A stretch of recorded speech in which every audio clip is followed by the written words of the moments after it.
del Señor dice en Juan 5, verso 39 al verso 40, versos conocidos por nosotros. Estamos celebrando el mes de la Biblia, septiembre, mes de la Biblia. Y la palabra del Señor dice: escudriñad las Escrituras, porque a vosotros os parece que en ella tenéis la vida eterna, y ellas son las que dan testimonio de mí. Verso 40. Y no queréis venir a mí para que tengáis vida. Palabra del Señor. La palabra del Señor, hablábamos hace 2 domingos atrás, el domingo anterior no, el anterior de arriba, y trabajábamos con la parábola del sembrador. Jesús explicaba cómo la palabra del Señor puede caer en el terreno, y obviamente el objetivo era explicar que cayera en terreno bueno. No obstante, la dinámica de que la palabra entre en nuestra vida y produzca fruto, es decir, produzca todo para lo cual fue enviada, que no es otra cosa que produzca en el corazón, en la mente, la capacidad para que nosotras y nosotros vivamos para Dios. Es el único objetivo, es el principal objetivo de la palabra de Dios. Pues Jesús le había explicado esto. ¿Por qué? Porque está en un contexto sumamente religioso, y sobre todas las cosas está en un contexto sumamente empapado de palabra, sumamente empapado de las Sagradas Escrituras. Pero las Sagradas Escrituras no iban a surtir el efecto para lo cual fueron enviadas si el hombre y la mujer, si aquellos y aquellas que escuchaban la palabra no la tenían presente como palabra de Dios. Y hoy nosotros, en esta noche, en el contexto del texto bíblico que hemos leído, precisamente lo que nos resalta es que la palabra de Dios va a ser la que testifique, la que nos lleve al conocimiento, al convencimiento, a la transformación, para que nosotros y nosotras podamos llegar, como dice el apóstol Pablo, al conocimiento del Hijo de Dios. El apóstol Pablo utiliza una expresión extraordinaria: hasta que Cristo sea formado en vosotros. Y la palabra del Señor cumple ese objetivo extraordinario. Y yo creo que en la medida en que nosotros tomamos una conciencia, cómo transformamos nuestra, perdonando la redundancia, nuestra conciencia, nuestra manera de pensar, nuestra manera de hacer la vida, nuestra manera de ver la vida, la palabra del Señor será clave, será crucial para que nuestra vida pueda vivir conforme a los decretos divinos, conforme al plan que Dios ya tiene para cada uno de nosotros. Y yo me atreví a ponerle así como un subtítulo, ¿verdad?, a la palabra, a la reflexión de esta noche. Me atreví a decir que la palabra de Dios es más importante que los milagros. La palabra de Dios es más importante que los milagros. Y usted me dirá, ¿por qué? Si usted mira el texto 1 del capítulo 5 de Juan y sigue leyendo la historia de ese milagro extraordinario que sucedió allá en el estanque de Betesda, usted podrá ver que sí, allí aquel hombre pudo ser recipiente de un milagro, recibió salud, recibió quizás lo más que añoraba en su vida. Pero no todos los que estaban alrededor pudieron entender quién era Jesús. Recuerde algo. Muchas veces nosotros hablamos de Jesús y como que nos confundimos. Me explico. Nos confundimos porque creemos que el Jesús del cual estamos hablando es el Jesús histórico. No, yo lo conozco. Precisamente esa fue la pregunta que le hizo una persona a mi esposa para que mi esposa viniera a los pies de Jesucristo. Le dijo, ¿y tú conoces a Jesús?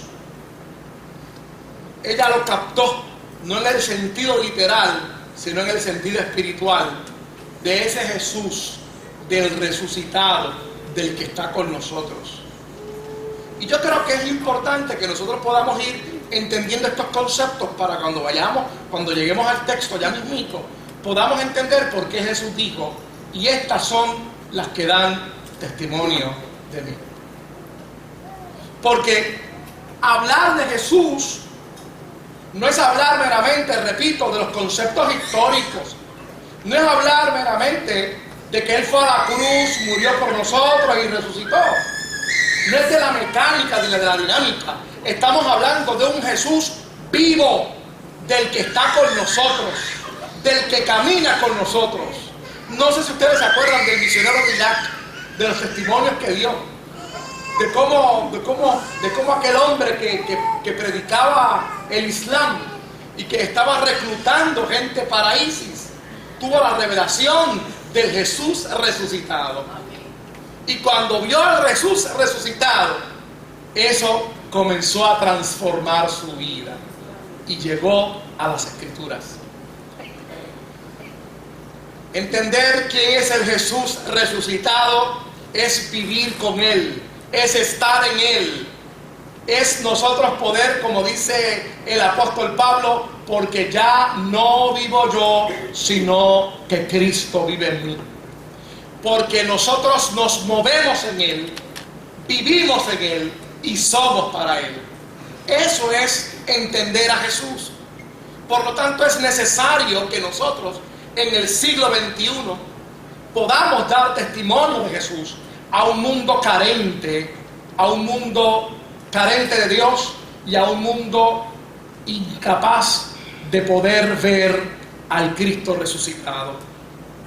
Así que ese milagro que Jesús había realizado en el estanque de Betesda, 38 años, un hombre paralítico, esperando en unas tradiciones muy particulares.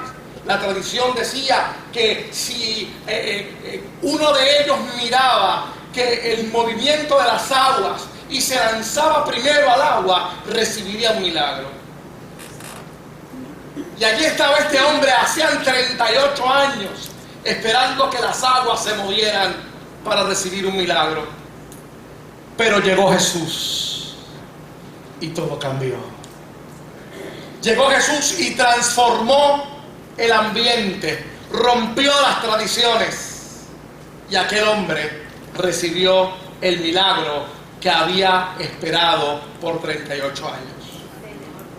Ese contexto de ese milagro maravilloso lleva entonces a que estos hombres, estos líderes, que eran los que tenían la encomienda de instruir al pueblo, no pudieran entender quién era Jesús. Como decimos en el buen puertorriqueño, le hicieron la vida imposible a Jesús. Y comienzan un careo, comienzan una discusión. ¿Cómo es posible que tú hayas hecho ese milagro? Y comienza esa incredulidad. Por eso es que decimos, los milagros son buenos. Y yo creo que la iglesia necesita predicar palabra de Dios. Porque en la palabra de Dios está la dinámica del Espíritu Santo. En la palabra de Dios, la palabra será el vehículo que convencerá al hombre de pecado. La palabra será el vehículo que romperá las cadenas de incredulidad que atan al hombre y a la mujer. La palabra de Dios será el vehículo que romperá en el corazón y en la mente de los hombres y las mujeres las tradiciones, la manera de ellos poder interpretar y las teologías personales que los hombres y las mujeres se hacen. Teología no es otra cosa que la reflexión de lo divino y de lo esotérico y de lo supernatural. Es la palabra de Dios, no son los milagros. Así que vienen estos hombres a cuestionarle a Jesús, pero ¿cómo fue eso que tú hiciste ese milagro? ¿Cómo fue eso que tú pudiste hacer? ¿Con qué autoridad hiciste eso? Tú has roto una tradición de 38 años. ¿Con qué autoridad? Y comienzan en la diatriba, en la forma leguyesca, en ese legalismo que algunas veces las sociedades caen. Algún parecido con el país es coincidencia. Yo creo que este es el país que más casos futiles tiene en los tribunales.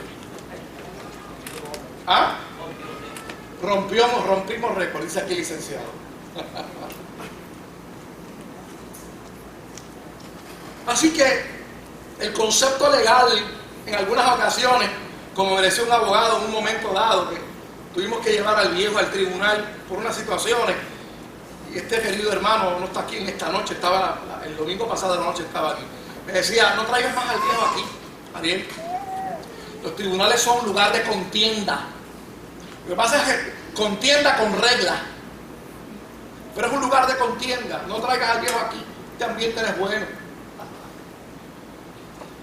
Y en ese mismo espíritu que las sociedades adquieren supuestamente para reclamar derechos y justicia, en esa mentalidad que algunas veces no está aclaratoria, no estamos diciendo y despreciando esa maravillosa rama de la judicatura y la rama de la justicia, pero ciertamente es una tendencia que toman las culturas y toman los pueblos.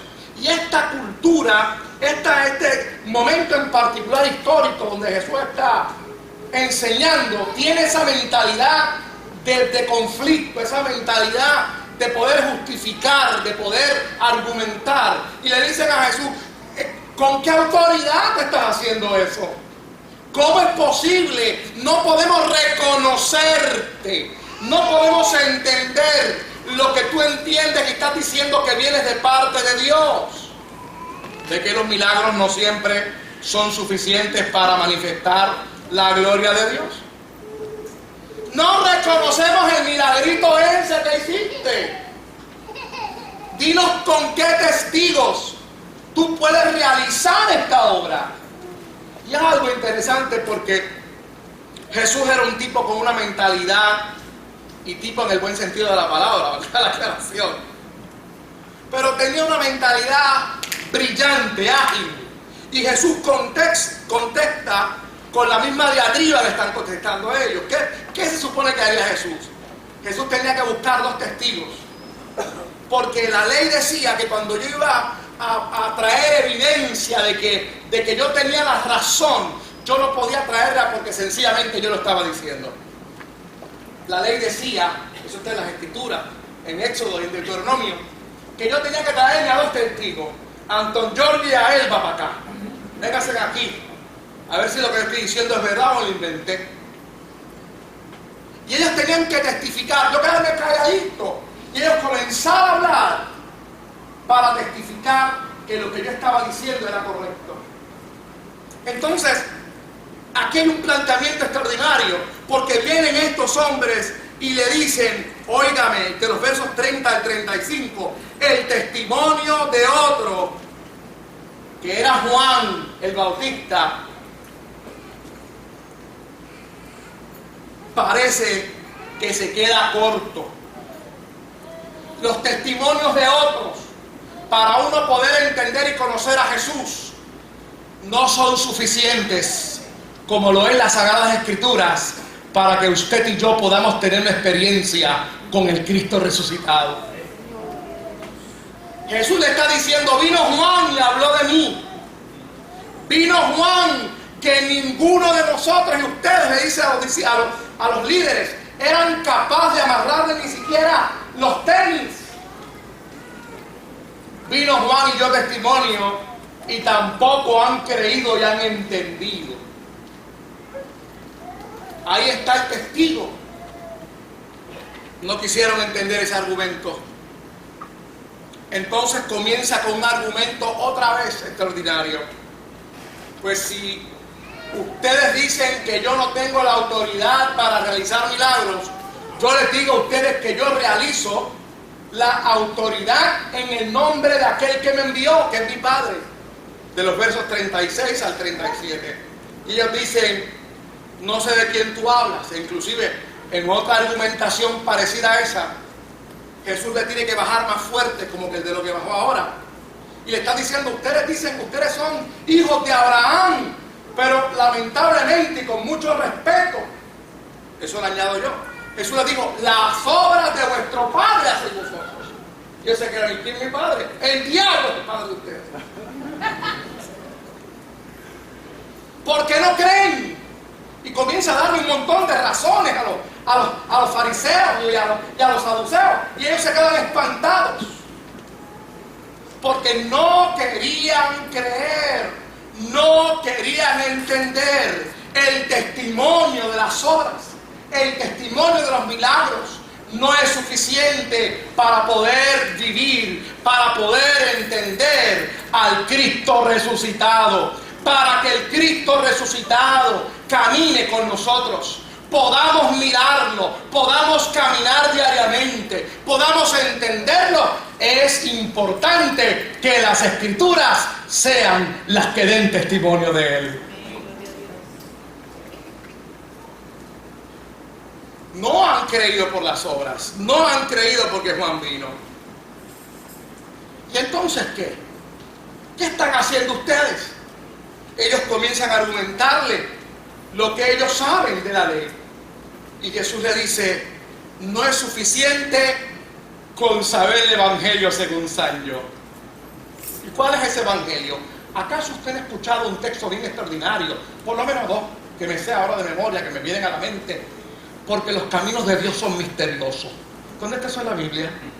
Esa es parte del Evangelio según San John. ¿Verdad que sí?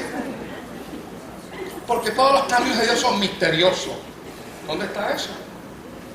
Y el otro texto bien favorito es, ayúdate que Dios te ayudará. Segunda de Job, capítulo 3 y verso 5. La gente se saca unas cosas, ¿verdad?, de las Escrituras y dice las Escrituras.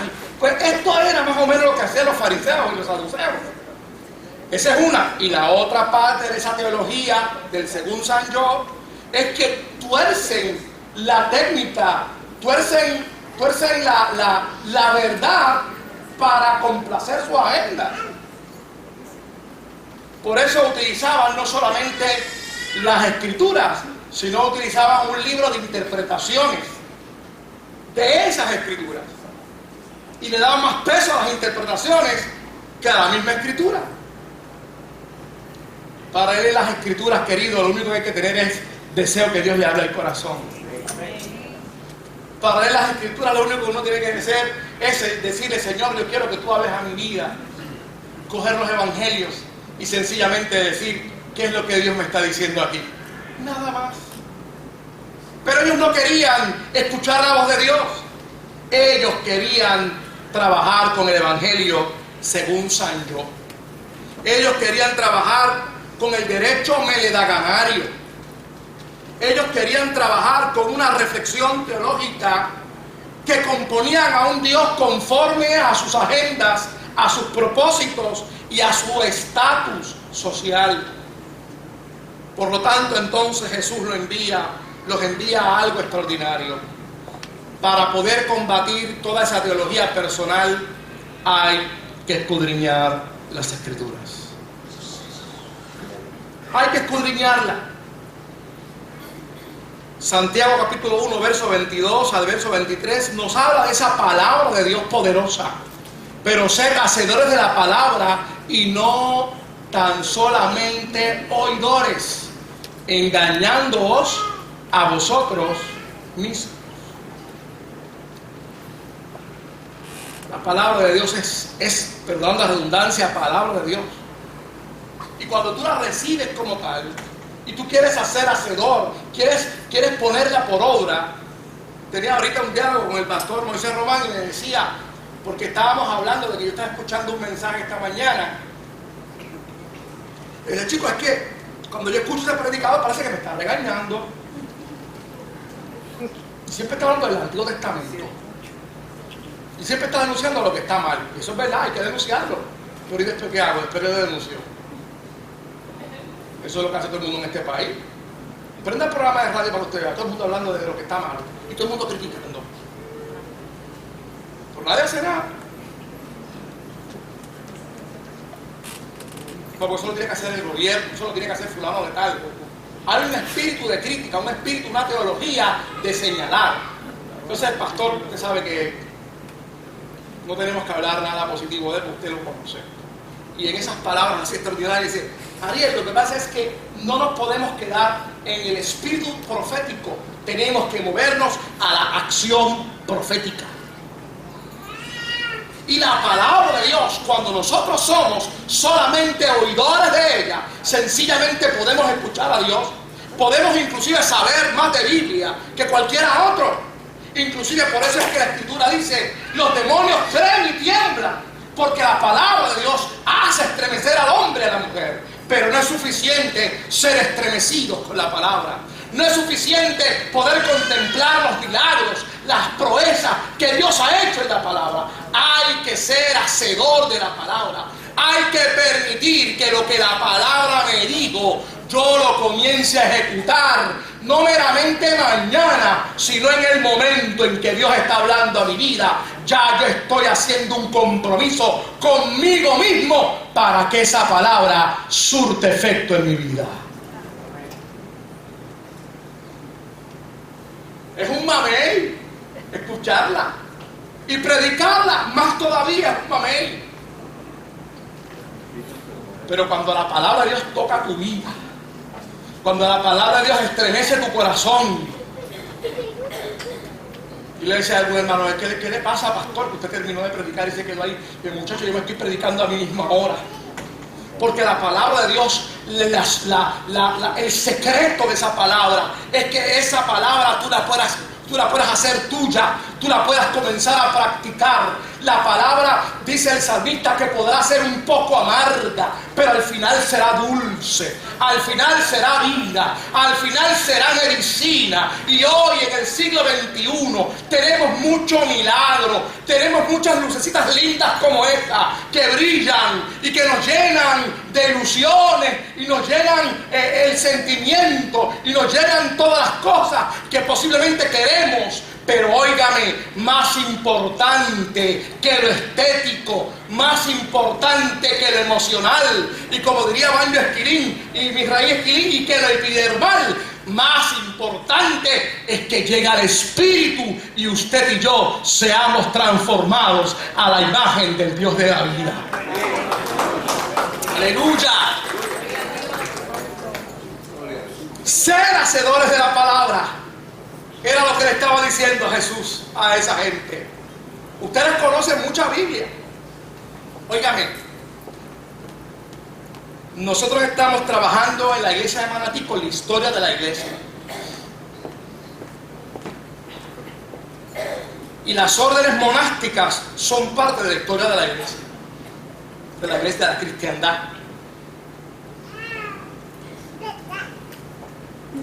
Y las primeras, los monjes surgen de gente que quiere meterse con Dios y se apartaban. Eso empezó en Egipto.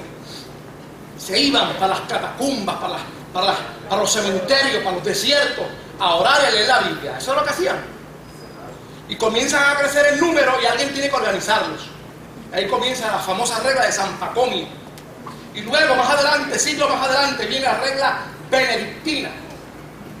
Y en la regla benedictina se hacía un orden para leer las escrituras, para repetir los salmos, tanto en la mañana, al mediodía, en la tarde y en la noche.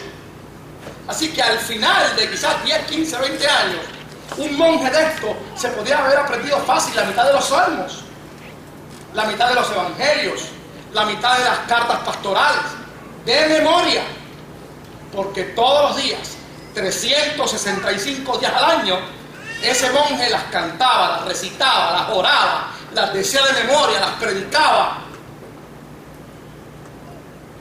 Esta gente era igual, eso no es nuevo.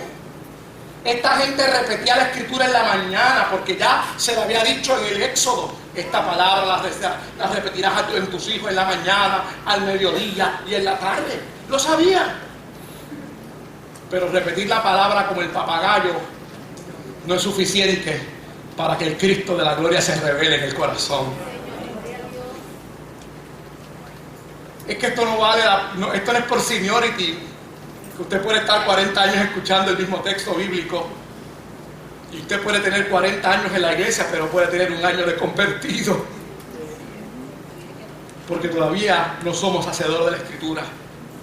Segunda de Timoteo capítulo 3 y versos 16 al 17 nos aclaran sobre eso. El apóstol Pablo, dirigiéndose a Timoteo, le dice de la siguiente manera.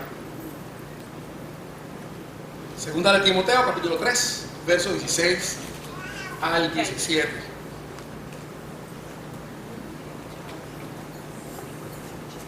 Relax.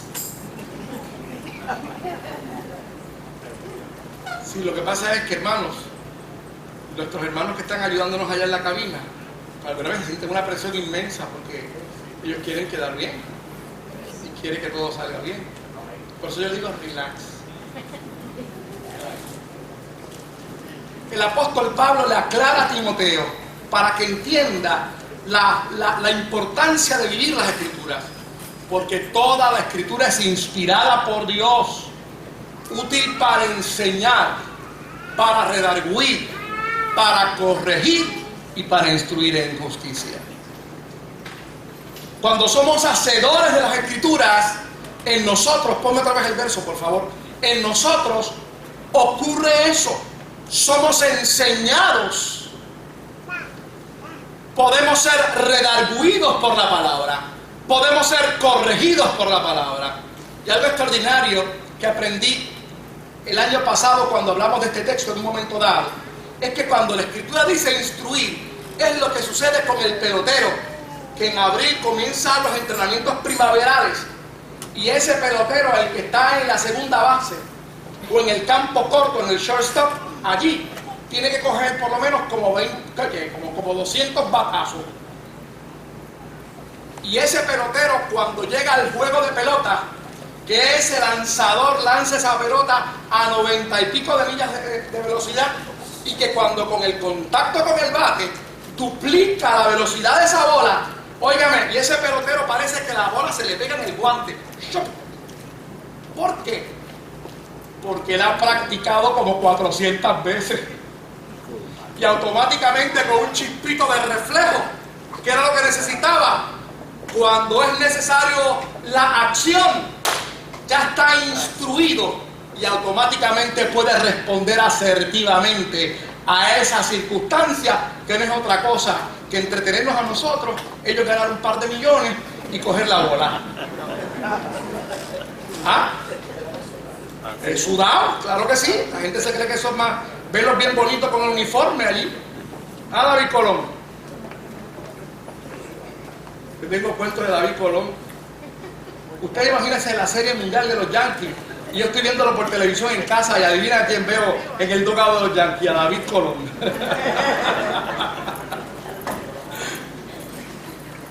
Instruir en justicia, querido, es que la palabra de Dios, por eso estamos hablando de que la palabra es más importante que los milagros, porque la palabra de Dios te dará la capacidad para que usted y yo podamos responder con adecuacidad, de acuerdo al plan divino, en el momento más oportuno. Aquí todos podemos responder en esta noche con un chihichijá, pero cuando salgamos allá afuera, que tengamos que enfrentarnos a la maldad, que tengamos que enfrentarnos a la circunstancia difícil, tiene que haber en nosotros una instrucción del cielo, y el manual ideal para que usted y yo seamos instruidos es la palabra de Dios. ¡Aleluya! No vamos a responder como cristianos cantando coritos nada más.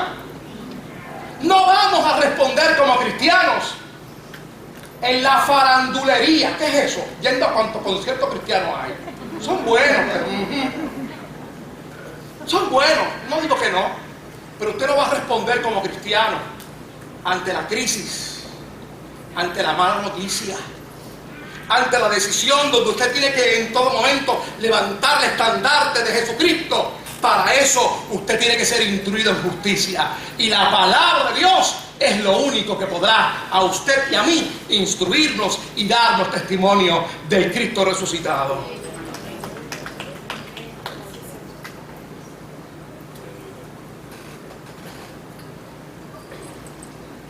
Esas escrituras nos dan el testimonio de algo maravilloso, amén, que es poder conocer el poder de Dios. Gracias. Conocer el poder de Dios. Mire lo que Jesús le dice a sus amigos y discípulos en Mateo, en el capítulo 22 y verso 29. Mire lo que dice Jesús. Mateo capítulo 22 y verso 29. Entonces respondiendo Jesús les dijo: erráis ignorando las escrituras y el poder de Dios. Para tomar decisiones sabias, un rabino, un judío, escribiendo en uno de sus libros Podemos ser perfectos. Él había escrito un libro muy famoso que se llamaba en inglés When Bad Things Happen to Good People. Cuando las cosas malas le pasan a gente buena.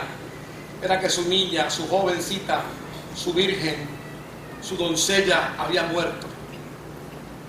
Y él escribe ese libro. Y en este otro libro que escribió, Podemos ser perfectos, él dice que parte de lo que Dios ha hecho para nosotros, para que nosotros podamos vivir conforme a ese plan maravilloso, es que nosotros podamos tomar buenas decisiones. Es que la vida no se trata de un chichichigá. Es que todos los días, cuando usted se levanta, cuando usted abre los ojos, tiene que tomar una decisión. Y óigame, si la palabra de Dios no está, vamos a errar constantemente. No vamos a tener en lo profundo del corazón ese poder de Dios que está para nosotros, listo para actuar. No hay la conciencia, no hay la capacidad para nosotros poner la mente, el corazón, el alma, las emociones, el cuerpo, todo lo que somos nosotros, dispuesto para que el poder de Dios sea manifestado. Las escrituras son las que hacen eso en nuestra vida. Cuando las conocemos, no erramos, querido. Vamos por la goma, como dicen en el argot del juego de pelota. Vamos por el centro. Entendemos que nuestras decisiones, óigame, somos humanos. Claro que nos podemos equivocar, pero para eso está la gracia de Dios. Y entonces usted agarra el timón del barco de su vida, y si de unos grados se fue para la izquierda, ahí vienen las escrituras y le dicen: mijo, ¿para dónde va? Por medio del Espíritu Santo, que es el que redarguye, y usted vuelve y endereza ese barco. Ahí es que es. Ahí es que es. Y entonces ese timón que parece que está duro, que parece que está difícil, los vientos son fuertes, la marea te lleva para otro lado, pero el poder de Dios está siendo manifestado en tu vida. Tienes el testimonio por medio de la palabra que vas a llegar a puerto seguro, porque el capitán anda contigo y tienes el testimonio de él. Aleluya.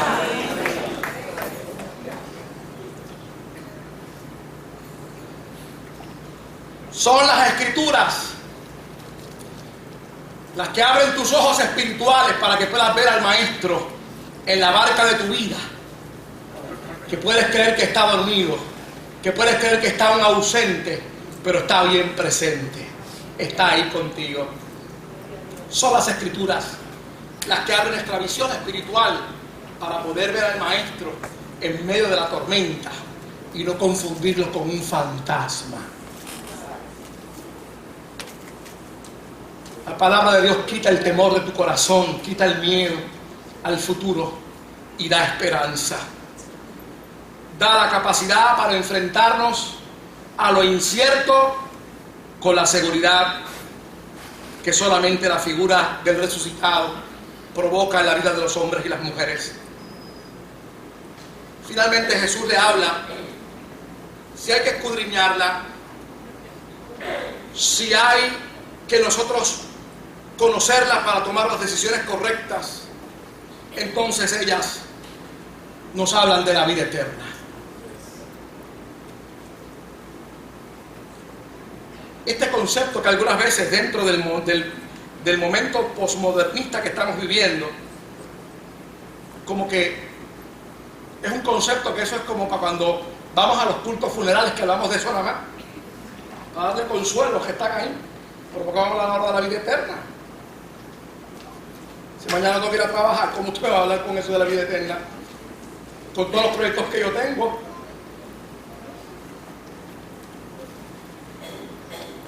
Vamos otra vez al verso, por favor, de Juan 5, el 39 y el 40. Vamos al verso final. Juan 5, 39 y 40.